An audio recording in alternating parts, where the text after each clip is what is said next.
All right, everyone, let's take off now with our episode 1 and 2 recap of 911 Nashville, the newest release in the 911 franchise.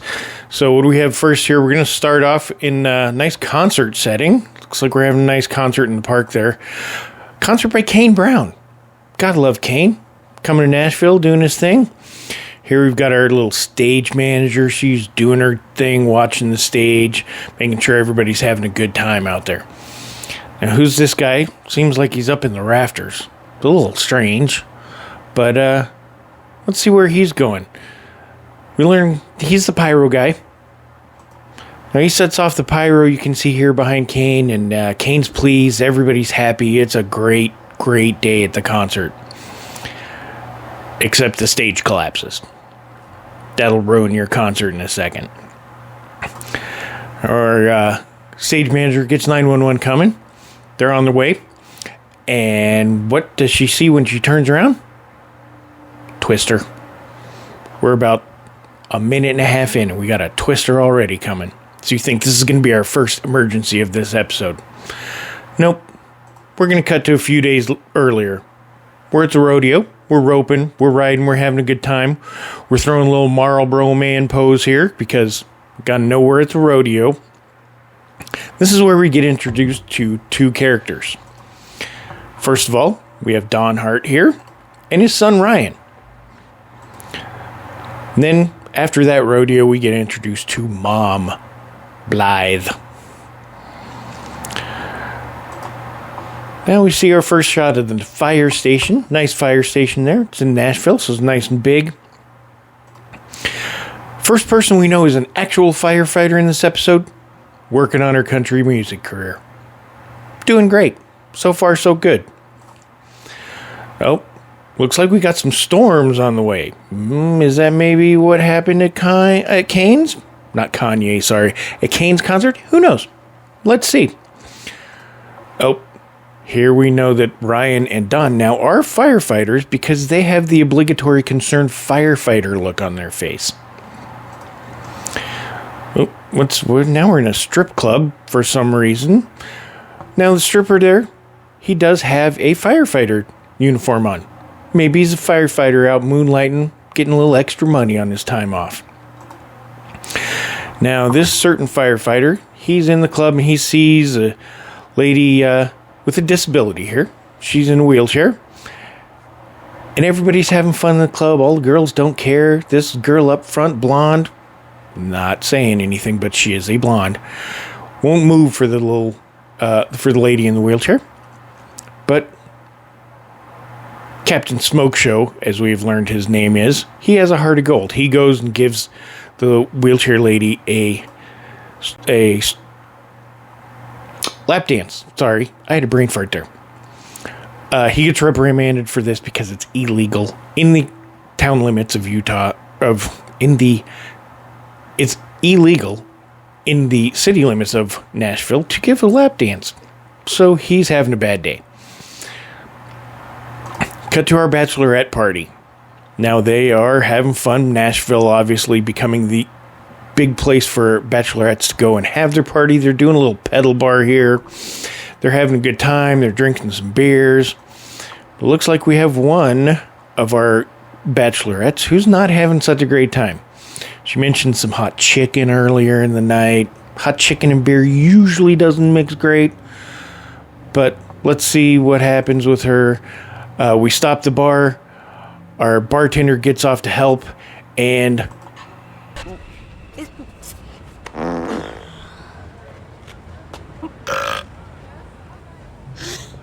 I'm good. Yep, just had to fart. She's fine. But after that, the bar runs away on its own. You can see in the back our bartender running after it. Now what we got next is the bar crashes into a parked car, leaving chaos all over the street. We have bachelorettes on the street. We still see we're in Nashville. We got a gaggle of cowboy hats here. In comes our stripper, Captain Smoke Show. Now, what I need us to do is take a second and really admire his commitment to the gig with this firefighter 69 on the side. Ain't that right, Dad? You? Yeah, me. What are the odds?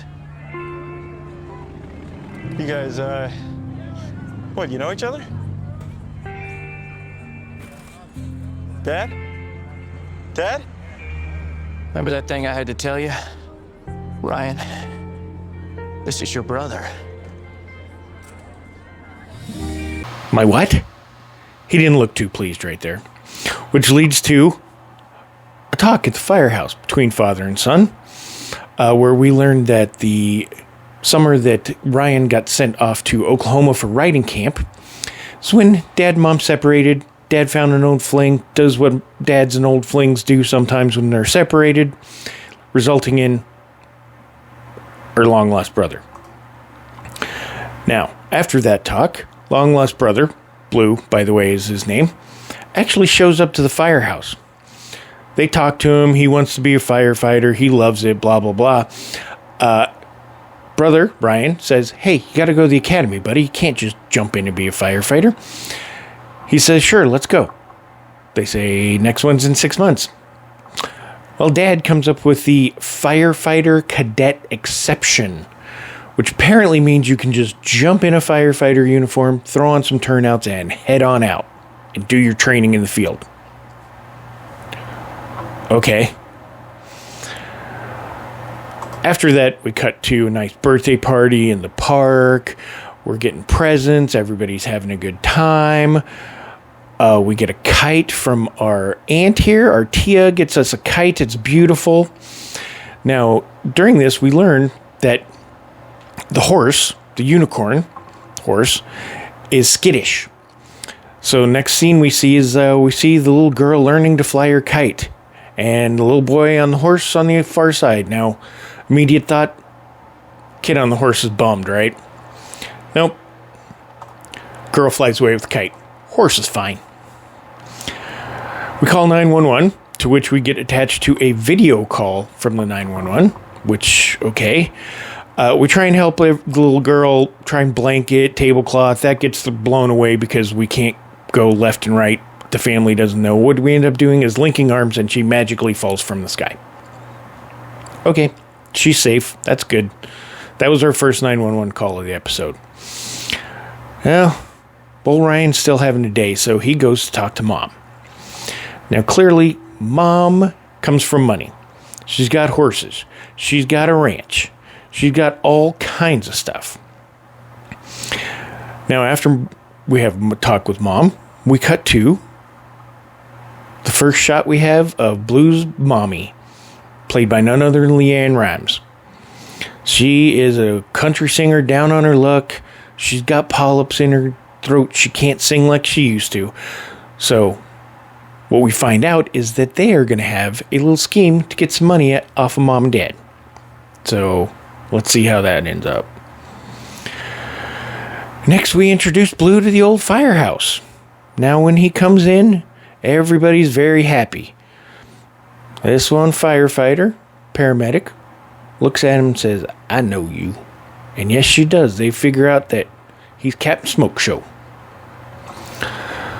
We'll cut to the 911 call that we have, where we all run over the hill when we get the 911 call for the Kane Brown stage going down. Here's the hero shot of us all cresting the hill and running into the chaos where others are running out, as every firefighter does. And I'm not joking. I do know they do that, but it's always funny when they put the shot in the show. Now, there's a tornado coming. The stage is collapsed, so we got to get people inside. We're moving people inside to safety. Now, after the stage is collapsed, we need to get it off the people, right? So we're going to use our winches. Well, turns out the winch only lifts it about 2 inches off the ground. Can't really get anybody out from that. So what do? We call all the first responders that have responded out from their safe space, and we're going to lift it off of them. Well, that doesn't work too well either. They try a few times. Kane, who for some reason has not left to safety, he's still sitting in the brick building. I don't believe it, but okay. He looks very worried. He needs to figure out what's going on. He goes outside. He sees they're having trouble. They need help. They can't do it on their own. Kane's very worried. He calls everybody outside. He comes and gets everybody after he sees this twister coming. Now everybody follows Kane. Well, we got to follow Kane. Kane must know what he's doing, right? This is my favorite picture in the whole episode. The extra doing his part. Look how hard he is lifting. Then our obligatory picture of Kane helping lift so we can see the nice shoulder definition. Gym day, bro. Kane ends up helping everybody getting inside, by no means thinking, hey, there might be a tribute album in this at some point. Before we leave this episode and move on, after we think we have everybody inside, what do we have? We got Dad. Dad hears something. We missed somebody. So we look under everything that's down there. We look around. We can't find anybody. Last thing we see, and where we open the next episode, is we look up and we see there's somebody stuck up there in the rafters. Who's this going to be? Let's guess. Oh, it's Pyro Guy. Yep. Little Pyro Burrito stuck up there in the rafters after the stage collapse that nobody thought about. And nobody said, hey, the Pyro Guy is probably still up in the rafters. So we send Blue and Captain Dad here up on a high-angle rescue with absolutely no training and absolutely no equipment to get this injured person down from, I'm going to guess, 40 feet in the air. Okay. We'll believe it.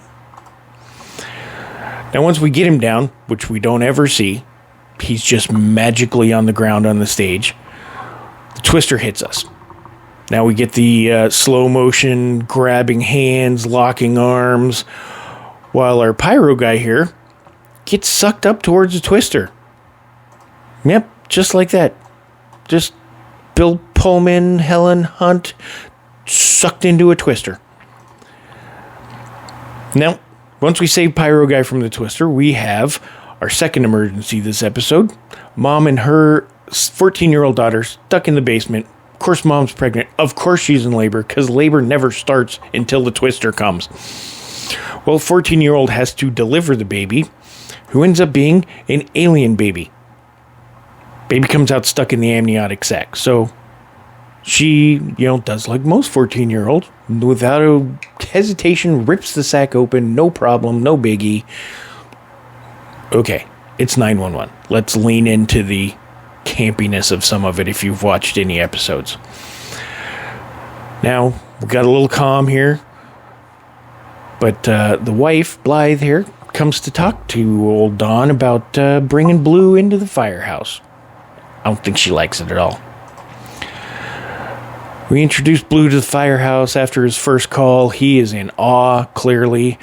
By the way, none of the other firefighters are still wearing their turnout pants. He's just not catching on. Maybe he really likes them. They feel good. Make his butt look good. Something like that. Who knows?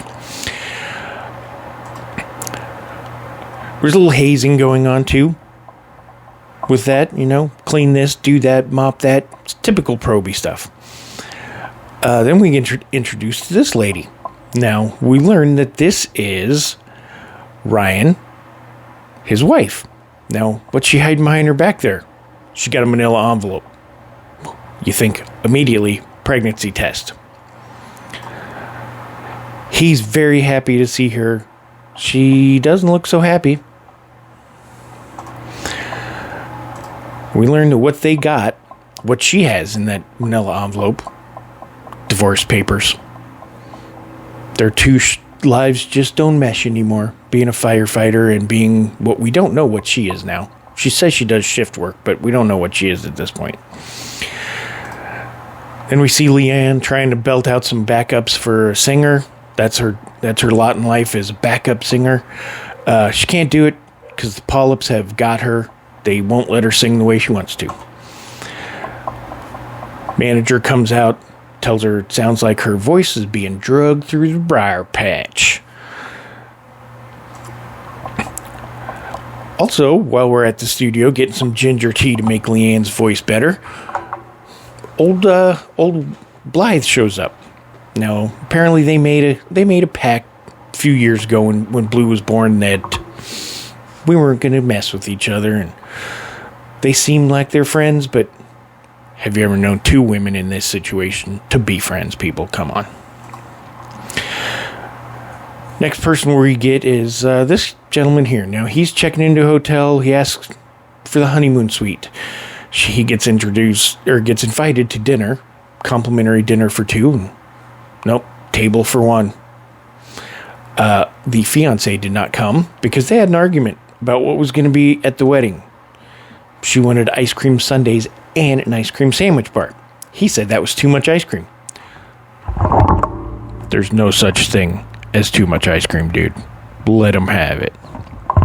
Anyways, he's going to be on a trip for one. Tells us he's got a scooter tour reserved. Our hotel desk clerk says, no, there's a little weather coming. We've suspended all the tours. He says, no, it's fine. I'm good. I live in Seattle. A little rain's not going to kill me. It'll be fine. So he goes out on his scooter tour where he sees all the sights of Nashville. He's in front of the Ryman Theater right here. And he sees, first one, this couple holding hands, eating ice cream. He's learning on his scooter tour. The Ryman is where Johnny Cash met June Carter Cash, and they fell in love. He continues his scooter tour and goes into the fort here. Now, he learns that fort, I forget the name of the fort, but they built it up, settled it, and then everybody was massacred. But in the fort, he passes 1, 2, 3 couples, all eating ice cream and holding hands. Now, he takes a selfie in front of the Nashville Looks Good on You sign and sends it to his fiancée with it would look good on us. Is it too late for ice cream? When he turns off the phone after he hits send, he sees that twister in his screen. Well, guess what? That twister takes him away. Now we cut back to Ryan here. Ryan's having a bad 24 hours. I'm going to say. He just found out he's got a brother he never knew about, getting divorced. He's going through some stuff right now. The ladies come in. They've made him some nice hot cocoa to make him feel better. They give him a nice big hug and pat on the shoulder to make him feel like he's okay. We're there for you, Ryan. It's all okay. Well, our scooter tour guy wakes up eventually. He is impaled and on top of the Motorworks water tower in the middle of Nashville. Nice view, though, if you weren't impaled. He calls 911. And our hero company comes out. When they come out, they realize that the one leg of the water tower needs to be shored up. Apparently, they love to shore it up with this $1.99 ratchet strap that they got from Home Depot on their way over. That'll probably do it. We've got to find out how far we are up there, so we use our rangefinder. We find out we're 135 feet up in the air, our victim is. Well, we don't have that kind of reach. But what we do have is a crane right next door in the construction lot. Okay. We go over, we break into and hotwire the crane. Isn't it always convenient how the 2 wires you need are right there and you just pull them, spark them a few times, and it fires right up. So we get the crane going, and magically we all know how to use a crane perfectly. And our plan is to lift 2 firefighters up in the rescue basket, 140 plus feet in the air. Okay. Our 911 dispatcher, she's got the best storm tracking in the area. She sees, obviously every storm tracker has the, hey, here's the big water tower and here's the big storm coming. It's lightning all around them. We're trying to get our intrepid scooter guy off of this water tower. Oh, never mind, storm's passed. It's gone. There's the water tower. There's a storm moving away. No problem. Well, we get our boy off. We've cut him free. And somehow we're going to get him in this swinging basket that's not secured safely. Well, like I say, 140 feet off the ground.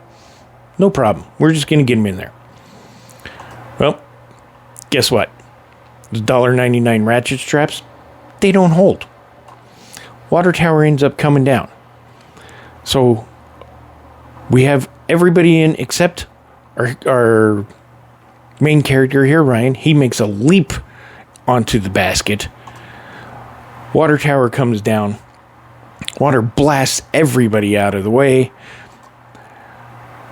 Once we figure out everybody's still with us, we got everybody walking away. We got a proud dad moment here. Dad's watching his son and his newly found son walk away from the scene. They're all fine. He calls for his crew to mount up. Very clearly see the ambulance leaving in the background. And what happens? Struck by lightning. Yep. And this is actually pretty good effect shot here, I'm not going to lie, because we see where it goes in, where it comes out, hitting the ground. This is not a good way for lightning to go through your body. Now, the ambulance is gone. We've talked about that. So we throw him in the engine. But it's a tornado in Nashville. Everything's messed up. You're not going to be able to go. We're on the line with 911. They've got the best GPS. They're rerouting us around. Everybody says, what if it's just blocked that way? Well, I'll just block the streets for you. It'll be no biggie. No problem. Because every cop in Nashville is probably not busy at this point, right? We get to the hospital, and who do we see? Ryan's wife. Yep, the one who just served in divorce papers. This is also where we find out that the lightning went through Don's heart, which is never a good thing.